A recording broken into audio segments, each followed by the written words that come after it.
இந்த மாணவ செல்வங்களே, உங்கள் அனைவரையும் பெயர் சொற்களுடனான வகுப்பில், பெயர் சொற்களின் தொடர்ச்சி தொடர்பான வகுப்பில் உங்கள் அனைவரையும் சந்திப்பதை இட்டு மகிழ்ச்சி அடைகின்றேன். உங்கள் அனைவருக்கும் அஸ்ஸலாமு அலைக்கும் வரஹ்மத்துல்லாஹி வபரகாத்துஹு. வணக்கம்.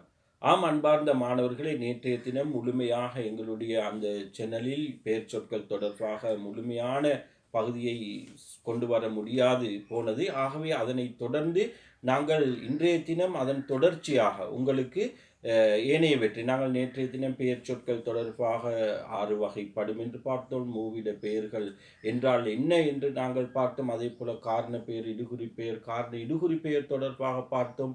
ஆக்கப்பெயர், கூட்டு பெயர் வரைக்கும் நாங்கள் பார்த்தோம். கூட்டு பெயரில் நாங்கள் நிறுத்தி கொண்டோம். அவை பெயர் சொற்கள் இன்னும் சில பகுதிகள் இருக்கின்றது அன்பார்ந்த மாணவர்களே. அத்தோடு அந்த பகுதிகள் மாத்திரம் அல்லாமல் உங்களுக்கு கடந்த காலங்களில் பரீட்சைக்கு வந்த வினாக்கள், அதே போன்ற எதிர்பார்க்கை வினாக்கள் உள்ளடங்கலாக நிறைய விடயங்கள் கற்றுக்கொள்ள வேண்டி இருக்கின்றது. ஆகவே இன்றைய தினம் அதன் தொடர்ச்சியாக இப்பொழுது நாங்கள் பார்க்க இருக்கின்றோம். ஆகவே நாங்கள் இப்பொழுது அந்த வகுப்பிற்கு நாங்கள் இப்பொழுது செல்வோம். ஆம், அன்பார்ந்த மாணவ செல்வங்களே, நாங்கள் நேற்றைய தினம் கூட்டு பெயர் வரைக்கும் நாங்கள் பார்த்தோம். இன்றைய தினம் அதன் தொடர்ச்சியை நாங்கள் பார்ப்போம். பாருங்கள், கூட்டு பெயர். கூட்டு பெயர் எனும் போது அதன் வரை விலக்கணத்தை முதலாவது நான் உங்களுக்கு வழங்கி இருக்கின்றேன். ஆகவே உதாரணங்களை பார்த்துவிட்டு அந்த வரை விலக்கணத்துக்கு நாங்கள் வருவோம் என்றால் மிகவும் இலகுவாக இருக்கும் என்று நான் நினைக்கின்றேன். ஆகவே அன்பார்ந்த மாணவ செல்வங்களை பாருங்கள், ஒரு பெயர் சொல்லுடன் பிறிதொரு பெயர் சொல்லை இணைத்து அல்லது ஒரு வினை சொல்லுடன் பிறிதொரு பெயர் சொல்லை இணைத்து உருவாக்கப்படும் பெயர் சொல் கூட்டு பெயர் எனப்படும் என்று நாங்கள் குறிப்பிட முடியும். சில உதாரணங்களை நான் உங்களுக்கு காட்சிப்படுத்துகின்றேன். பாருங்கள், நீர் சக ஏரி. ஆக இங்கு நீரேரி என்பது நீர் என்று ஒரு பெயர் சொல் இருக்கின்றது, ஏரி என்று ஒரு பெயர் சொல் இருக்கிறது. ஆக இங்கு பாருங்கள், நாங்கள் வரை விலக்கணத்தை மீண்டும் பார்ப்போம். ஒரு பெயர் சொல்லுடன் பிறிதொரு பெயர் சொல்லை இணைத்து, அவை இங்கு தெளிவாக விளங்குகின்றது. 2 பெயர் சொற்கள் இணைந்து ஒரு சொல்லாகவே இங்கு தொழிற்படுவதனை நாங்கள் பார்க்கின்றோம். ஆகவே அடுத்ததாக நாங்கள் பார்க்க முடியும். பாருங்கள், வான் சக ஒளி. பாருங்கள், வான் என்பது பெயர்ச்சொல், ஒளி என்பதும் பெயர்ச்சொல். ஆகவே வானொலி என்று நாங்கள் குறிப்பிடுகின்றோம். ஆகவே தொலைக்காட்சி. பாருங்கள், தொலை சக காட்சி. தொலை என்பது வினைச்சொல், காட்சி என்பது பெயர்ச்சொல். ஆகவே உங்களுக்கு தெரியும், இங்கு தொலை என்பது வினைச்சொல், காட்சி என்பது பெயர்ச்சொல். ஆகவே இது ரெண்டும் இணைந்து ஒரு கூட்டு பெயரை உருவாக்குகின்றது. ஆகவே இங்கு வரை விலக்கணத்தை மீண்டும் நாங்கள் செல்வோம். ஒரு பெயர் சொல்லுடன் பிறிதொரு பெயர் சொல்லை இணைத்து அல்லது ஒரு வினை சொல்லுடன் பிறிதொரு பெயர் சொல்லை இணைத்து உருவாக்கப்படும் பெயர் சொல் கூட்டு பெயர் எனப்படும். பாருங்கள், இன்னும் சில. கட்டுரை. கட்டு சக உரை. பாருங்கள், இரு சொற்கள் இணைந்த தனிச்சொற்கள் இவையாகும். ஆகவே இதையே நாங்கள் கூட்டு பெயர் என அழைக்கின்றோம். ஆக அன்பார்ந்த மாணவர்களை, கூட்டு பெயர் தொடர்பாக நீங்கள் மிக தெளிவாக விளங்கி கொள்ள வேண்டும். ஏனென்றால் உங்களுடைய பரீட்சை வினாத்தால் உங்களிடம் வினாக்களை வினவும். அதை நாங்கள் இவ்வாறும் பார்க்க முடியும். அன்பார்ந்த மாணவர்கள், ஒரு பெயர் சொல்லுடன் இன்னொரு பெயர் சொல் சேர்ந்து உருவாகின்ற கூட்டு பெயர்களை நாங்கள் இப்பொழுது உங்களுக்கு பார்வையிட முடியும். பாருங்கள், புகை சக வண்டி. புகை வண்டி.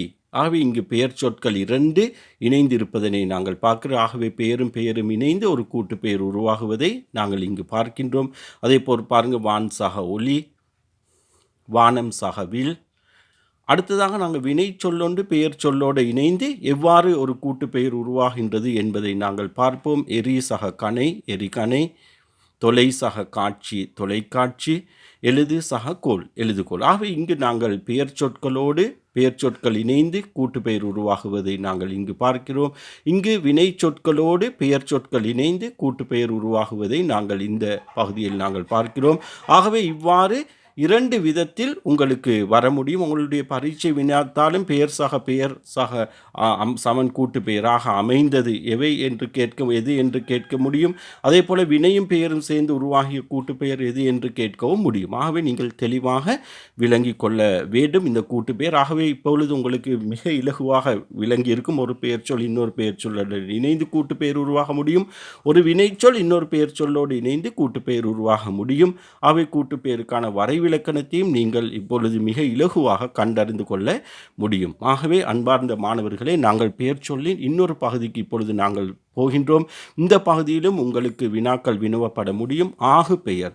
ஆகு பெயர் என்னும் போது பாருங்கள் அன்பார்ந்த மாணவர்களே, ஒரு பொருளுக்கு இயல்பாய் உள்ள பெயர் அதனோடு தொடர்புடைய வேறொரு பொருளுக்கு தொன்று தொட்டு ஆகி வருமாயின் அதனை நாங்கள் ஆகு பெயர் என குறிப்பிடுவோம். ஒரு பொருளுக்கு இயல்பாய் உள்ள பெயர் அதனோடு தொடர்புடைய வேறொரு பொருளுக்கு தொன்று தொட்டு ஆகி வருமாயின் அதனை நாங்கள் ஆகு பெயர் என்று சொல்லுவோம். இது 16 வகைப்படும் அன்பார்ந்த மாணவர்களே. உங்களுக்கு 6 வகை தொடர்பான அறிவு போதுமானது. ஆகவே இதை உங்களுடைய பரீட்சை வினாத்தால் இது தொடர்பாக உங்களிடம் வினாக்களை வினவ முடியும். நாங்கள் பெயர் சொற்கள் 6 வகைப்படும் என்று பார்த்தோம். பொருளிடம், காலம், சினை, குணம், தொழில் என்று குறிப்பிட்டோம். ஆகவே அந்த 6 வகையிலும் வரக்கூடிய ஆகு பெயர்களை நீங்கள் அறிந்திருக்க வேண்டும். பொருளாகு பெயர், இடவாகு பெயர், பாருங்கள் சினை காலவாகு பெயர், சினை ஆகு பெயர், குணவாகு பெயர், தொழிலாகு பெயர் என்று நாங்கள் குறிப்பிடுகின்றோம். பாருங்கள் அன்பார்ந்த மாணவர்களே, பொருளாகு பெயர் உதாரணம் மல்லிகை சூடினால்.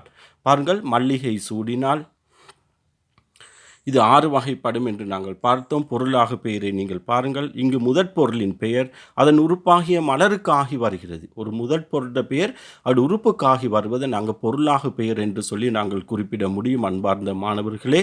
அதே போன்று பாருங்கள் இடவாகு பெயர் இலங்கை வென்றது. இங்கு இலங்கை எனும் இடப்பெயர் விளையாடிய வீரர்களுக்கு ஆகி வருதலால் இதனை இடவாகு பெயர் என்போம். ஊர் சிரித்தது, ஊர் அழுதது என்றெல்லாம் நாங்கள் குறிப்பிடுகிறோம். அவனை பார்த்து சென்னை சிரிக்கின்றது. ஆகவே சென்னை சிரிக்கவில்லை, அந்த இடப்பெயர் அங்குள்ள மக்களுக்கு ஆகி வருவதனால நாங்கள் இடவாகு பெயர் என குறிப்பிடுகின்றோம். பாருங்கள் அன்பார்ந்த மாணவ செல்வங்களே, காலவாகு பெயர். காலவாகு எனும் பெயர் எனும் போது உதாரணம் கார்த்திகை பூர்த்தது. ஆகவே கார்த்திகை பூர்த்தது. பாருங்கள் இங்கு கார்த்திகை என்னும் காலத்தின் பெயர் அக்காலத்தில் பூக்கும் கொடிக்கு அல்லது பூவுக்கு நாங்கள் அந்த கொடி பூக்கிற கொடிக்கு ஆகி வந்தமையினால் இதனை காலவாகு பெயர் என கூறுவர். பாருங்கள் கார்த்திகை பூர்த்தது. இங்கு கார்த்திகை என்னும் காலத்தின் பெயர் நாங்கள் சொன்ன தை, மாசி, பங்குனி, சித்திரை, கார்த்திகை, மார்கழி என்று நாங்கள் குறிப்பிடுவோம். ஆகவே அந்த மாதத்தில் பூக்கிற ஒரு பூக்கு கொடி பூக்கிற அந்த கொடிக்கு ஆகி வந்ததுனால நாங்கள் அதனை காலவாகு பெயர் என குறிப்பிடுவோம். பாருங்கள் அன்பார்ந்த மாணவர்கள், சித்திரை வந்தால் என்றும் நாங்கள் குறிப்பிட முடியும். மற்றும் ஒரு உதாரணம் குணவாகு பெயர். பாருங்கள் மிகவும் இலகுவான பகுதி என்பதனால நான் கொஞ்சம் வேகமாக நான் செல்கின்றேன். பாருங்கள் உதாரணம் வெள்ளை பூட்டி உழுதான். வெள்ளை என்பது நிறம். ஆகவே நிறம் என்பது குணப்பெயர் என்பதை நீங்கள் ஏற்கனவே கற்றுக்கொண்டீர்கள் இதில். ஆகவே இப்பொழுது பாருங்கள் வெள்ளை பூட்டி உழுதான். ஆகவே இங்கு வெள்ளை என்ற அந்த குணத்தின் பெயர் உழுதான் என்பதனால எருதுக்காகி வருவதனால நாங்கள் இதனை குணவாகு பெயர் என்று குறிப்பிட முடியும். பாருங்கள் இங்கு வெள்ளை எனும் குணத்தின் பெயர் அந்நிறத்தையுடைய எருதை குறித்து வந்தமையினால் இதனை குணவாகு பெயர் என்று நாங்கள் சொல்ல முடியும். அன்பார்ந்த மாணவர்களை இலகுவாக உங்களுக்கு விளங்கிக் கொள்வதற்காக வேண்டிய நான் இவ்வாறு இணைத்திருக்கின்றேன். பாருங்கள் சினையாகு பெயர். சினையாகு பெயர் என்று குறிப்பிடும் போது பாருங்கள் அன்பார்ந்த மாணவர்களே, வெற்றிலை நட்டான். வெற்றிலை என்பது சினை பெயர். அதன் முதலுக்கு ஆகி வருது. நட்டான் என்பதன் மூலம் அதன் கொடிக்கு அல்லது செடிக்கு ஆகி வருவதனால இதனை நாங்கள் சினையாக பெயர் என்று நாங்கள் வழங்குவோம். பாருங்கள் அன்பார்ந்த மாணவர்களே, வெற்றிலை எனும் சினையின் பெயர் அதன் முதலாகிய கொடியை குறிக்கின்றது. இதனையே நாங்கள் சினையாக பெயர் என்று நாங்கள் கூறுவோம். பாருங்கள் அன்பார்ந்த மாணவர்கள், மிக இலகுவாக உங்களுக்கு விளங்கிக் கொள்ளக்கூடியதாக இருக்கும் என்று நான் நினைக்கின்றேன். பாருங்கள் தொழிலாகு பெயர். தொழிலாகு பெயர். பாருங்கள் உதாரணம் ஒன்றை பாருங்கள். பொறியல் உண்டேன். பொறியல் உண்டேன். இங்கு பொறியல் எனும் தொழிலின் பெயர் அத்தொழிலை அடைந்த உணவை குறித்து வந்தமையால் இதனை தொழிலாகு பெயர் என கூறுவர். ஆகவே பொறியல் எனும் தொழிலின் பெயர் அத்தொழிலை அடைந்த உணவை உண்டான் என்பதன் மூலம் அது உணவுக்காகி வருவதனால இதனை நாங்கள் தொழிலாகு பெயர் என்று நாங்கள் குறிப்பிட முடியும். ஆகவே ஆகு பெயர்கள் தொடர்பாகவும் நீங்கள் இப்பொழுது கற்றுக்கொண்டீர்கள். அன்பார்ந்த மாணவர்களே, பெயர்ச்சொற்களின் இறுதி பகுதிக்கு நாங்கள் நெருங்கி கொண்டிருக்கிறோம். பெயர்ச்சொற்களின் பண்புகள் தொடர்பாக இப்பொழுது நாங்கள் பார்ப்போம். பாருங்கள் பெயர்ச்சொற்கள் எவ்வகையான பெயர்ச்சொற்கள் என்று சொன்னாலும் கூட வேற்றுமை உறுப்புகளை அது ஏற்கும். அதே போன்று பாருங்கள் ஐயாளுக்கு இன்னாது கண் என்று வேற்றுமை உறுப்புகளை நாங்கள் வசதிக்காக வேண்டி இவ்வாறு சொல்வது. ஆகவே இந்த வேற்றுமை உறுப்புகள் எவ்வகையான பெயர் சொல்லாக ஆகு பெயராக இருக்க முடியும், அதே போல கூட்டு பெயராக இருக்க முடியும், ஆக்க பெயராக இருக்க முடியும், காரண இடுகுறி பெயராக எந்த வகையான பெயர் சொற்களும் வேற்றுமை உறுப்புகளை ஏற்கும். அது மிக சிறப்பான பண்பு என்பதை ஞாபகத்தில் வைத்துக் கொள்ளுங்கள். ஏனென்றால் பெயர் சொற்களின் சிறப்பான பண்பு எது என்று சொல்லி கேட்கும் இடத்தில் வேற்றுமை உறுப்புகளை ஏற்பது. இன்னும் சில பண்புகள் இருக்கின்றது பாருங்கள் அன்பார்ந்த மாணவர்களை. பெயரடைகளை ஏற்கும். பெயரடைகளை ஏற்கும் என்று நாங்கள் சொல்ல முடியும். பாருங்கள், சிறிய வீடு, உயர்ந்த மரம். ஆகவே இங்கு நீங்கள் பார்க்க முடியும் வீடு மரம் என்பன பெயர் சொற்கள். ஆகவே அதனோடு இணைந்திருக்கின்ற சிறிய உயர்ந்த என்பன நாங்கள் அடைகளாக நாங்கள் பார்க்க முடியும். ஆகவே பெயர் சொற்கள் பெயரடைகளை ஏற்று வரும். அதே போன்று பாருங்கள் மாணவர்களே, என் அடைகளை ஏற்கும். அப்போ பெயர் சொற்களின் இன்னொரு பண்பு என் அடைகளை ஏற்கும் என்பது. பாருங்கள், அதையும் நாங்கள் இப்பொழுது பார்ப்போம். பாருங்கள், 3 முகம், 2 பொருள், முக்கணி என்றெல்லாம் நாங்கள் குறிப்பிடுகின்றோம். ஆகவே பெயர் சொற்கள் என் அடைகளையும் ஏற்கும். சுட்டுக்களை அடையாக ஏற்கும். உங்களுக்கு தெரியும், நீங்கள் சுட்டுக்கள் எழுத்தியல் தொடர்பான எங்களுடைய யூடியூப் சேனலினூடாக நாங்கள் பதிவு செய்த அந்த வீடியோவில் சுட்டுக்கள் தொடர்பான மிக விளக்கமான விடயங்களை நாங்கள் கொண்டு வந்திருக்கின்றோம். ஆகவே நீங்கள் அதனையும் பார்த்து பயன்பெற முடியும். ஆகவே பெயர் சொற்கள் சுட்டுக்களை அடையாக ஏற்கும். பாருங்கள் அன்பார்ந்த மாணவர்களே, அந்த வீடு, இந்த மரம் என்று நாங்கள் குறிப்பிடுகின்றோம். இந்த மனிதன். ஆகவே சுட்டுக்களை பெயர் சொற்கள் அடையாக ஏற்கின்ற பண்பை கொண்டது. வினா அடைகளை ஏற்கும். பாருங்கள், யாருடைய வீடு, எந்த புத்தகம், இவ்வாறான வினாக்களை நாங்கள் கேட்க முடியும். யாருடைய பேனை, யாருடைய புத்தகம், யாருடைய எந்த வினா, இப்படி நாங்கள் வினாக்களை பெயர் சொற்களுக்கு முன்னால் அடைகளாக நாங்கள் சேர்க்க முடியும். ஆகவே அன்பார்ந்த மாணவர்களை, இறுதியாக ஆக ஆகி ஆகிய விகுதிகளை பெற்று வினை அடையாக தொழிற்படும். மனிதனாக வாழ்ந்தான், பூவாகி விழுந்தது. ஆகவே ஆக ஆகி ஆகிய விகுதிகளை பெற்று வினையடையாக தொழிற்படும். ஆகவே பெயர் சொற்கள் தொடர்பாக நீங்கள் கற்றுக்கொண்டிருக்கிறீர்கள் அன்பார்ந்த மாணவர்களே. பெயர் சொற்களின் 6 வகை பண்புகளும் இங்கு, பெயர் சொற்களின் பண்புகள் 6ம் இங்கு உங்களுக்கு காண்பிக்கப்பட்டிருக்கின்றது. வேற்றுமை உறுப்புகளை ஏற்கும், பெயரடைகளை ஏற்கும், எண்ணடைகளை ஏற்கும், சுட்டுக்களை அடையாக ஏற்கும், வினா அடைகளை ஏற்கும், ஆக ஆகி ஆகிய விகுதிகளை பெற்று வினை அடையாக தொழிற்படும். ஆகவே அன்பார்ந்த மாணவர்களை, பெயர் சொற்கள் தொடர்பான முழுமையான பெயர் சொல்லிலிருந்து பெயர் சொற்களோட பண்புகள் வரை நாங்கள் இப்பொழுது பார்த்துவிட்டோம். அன்பார்ந்த மாணவர்களை, படித்தால் மாத்திரம் போதாது, பயிற்சிகளையும் நாங்கள் செய்ய வேண்டும். செய்யும் போது எங்களுக்கு கற்றுக்கொண்ட விடயங்களை வாய்ப்பு பார்க்க முடியும். நாங்கள் கற்றுக்கொண்ட விடயங்கள் எங்களுக்கு விளங்கி இருக்கிறதா இல்லது விளங்காமல் இருக்கிறதா என்பதை நாங்கள் பரிசோதித்து பார்ப்பதற்காக வேண்டி பயிற்சிகளையும் உங்களுக்காக வேண்டி நான் நினைத்திருக்கிறேன். பாருங்கள், மரத்திலிருந்து இலை உதிர்ந்தது. இவ்வாக்கியத்தில் இலை என்பது பாருங்கள் அன்பார்ந்த மாணவர்களே, நான் நினைக்கிறேன் உங்களுக்கு மிக இலகுவாக இதனுடைய விடையை கொண்டு வர முடியும் என்று நான் நினைக்கிறேன். பின்வருவற்றுள் குணப்பெயர் அல்லாதது எது? பாருங்கள், இலகுவான வினாக்கள். இவ்வாறான வினாக்கள் உங்களுடைய பரீட்சை வினாத்தால் கேட்க முடியும். ஆக்கப்பெயராய் வருவது. பாருங்கள், நாங்கள் ஆக்கப்பெயர் கூட்டு பெயர் பார்த்தோம். மிக இலகுவாக உங்களுக்கு கண்டறிய முடியும். நோயாளி என்பது என்ன பெயர்? பாருங்கள், இலகுவாக நாங்கள் கண்டுபிடிக்க முடியும். ஆகவே பாருங்கள் அன்பார்ந்த மாணவர்களே, இவ்வாறு நான் வர முடியும் என்று சொன்னேன். பெயர் சக விகுதி என்பனவற்றாலான ஆக்கப்பெயராய் அமைவது. பாருங்கள், ஆகவே இவ்வாறான நாங்கள் பெயர் விகுதி வந்த ஆக்கப்பெயர்களை பார்த்தோம். பெயர் விகுதி சக விகுதி வந்த ஆக்கப்பெயர்களையும் நாங்கள் பார்த்தோம்.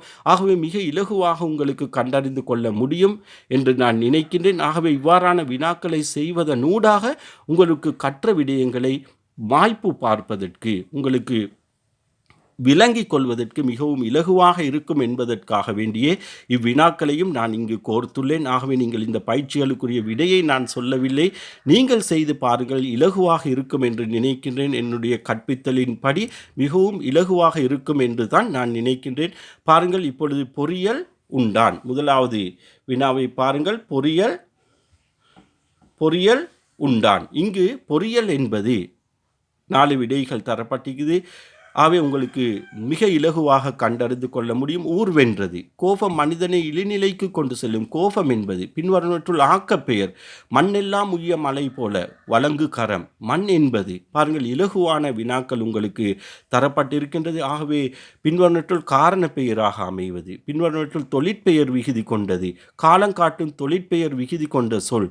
பின்வருவற்றுள் தொழிற்பெயர் அல்லாதது. இவ்வாறான வினாக்களை நான் உங்களுக்காக வேண்டி அன்பார்ந்த மாணவர்களை உங்களுக்காக வேண்டி நான் இணைத்திருக்கின்றேன். நீங்கள் பார்த்து பயன்பெற வேண்டும் என்பதற்காக வேண்டி எங்களுடைய வகுப்பில் முழுமையான விளக்கங்களோடு வினாக்களும் இணைக்கப்பட்டிருப்பது நான் நினைக்கிறேன் உங்களுக்கு எங்களுடைய வகுப்பில் கலந்து கொள்வது அல்லது எங்களுடைய யூடியூப் சேனலை பார்வையிடுவதன் ஊடாக நிறைய விடயங்களை கற்றுக்கொள்வது மாத்திரமல்ல, பயிற்சிகளையும் செய்து பார்ப்பதன் ஊடாக உங்களுக்கு மிக விரிவான ஒரு விளக்கத்தினை இந்த பாடத்தின் ஊடாக பெற்றுக்கொள்ளக்கூடியதாக இருக்கும் என்று நான் நினைக்கின்றேன். அன்பார்ந்த மாணவ செல்வங்களே, கற்றுக்கொண்டே இருங்கள். கற்றுக்கொண்டே இருங்கள். நீங்கள் உயர்வு பெற வேண்டுமானால் கற்றுக்கொண்டே இருக்க வேண்டும். ஆகவே நீர் அளவே ஆகுமாம் நீராம்பல், தான் கற்ற நூல் அளவே ஆகுமாம் நுண்ணறிவு என்று வள்ளுவருடைய வாக்கு கிணங்க. ஆகவே எவ்வளவுக்கு எவ்வளவு நீங்கள் கற்றுக்கொண்டு இருக்கின்றீர்களோ அந்த அளவு உங்களுடைய அறிவு விருத்தி அடையும். ஆகவே அறிவு விருத்தி அடைவதனால் நீங்கள் உயர்ந்தவர்களாக சிறந்தவர்களாக போற்றப்படுவீர்கள். ஆகவே நான் நினைக்கிறேன் அன்பார்ந்த மாணவர்கள், இந்த பெயர்ச்சொல் பகுதி உங்களுக்கு முழுமையாக விளங்கி இருக்கும் என்று நான் நினைக்கின்றேன். ஆகவே எது சரி உங்களுக்கு தெளிவின்மைகள் காணப்படும் இடத்து அது தொடர்பாக நீங்கள் எங்களோடு கலந்துரையாடி அது தொடர்பாக நீங்கள் கற்றுக்கொள்ள முடியும் என்று கூறி, ஆகவே இப்பொழுது இவ்வளவு நேரமும் எங்களோடு இணைந்திருந்த எங்களுடைய அன்பு மாணவ நெஞ்சங்கள் அனைவருக்கும் நன்றி கூறி என்னுடைய இந்த பெயர்ச்சொல் என்ற பாடத்தை இத்துடன் நான் நிறைவு செய்கின்றேன். உங்கள் அனைவருக்கும் நன்றி. வஸ்ஸலாம்.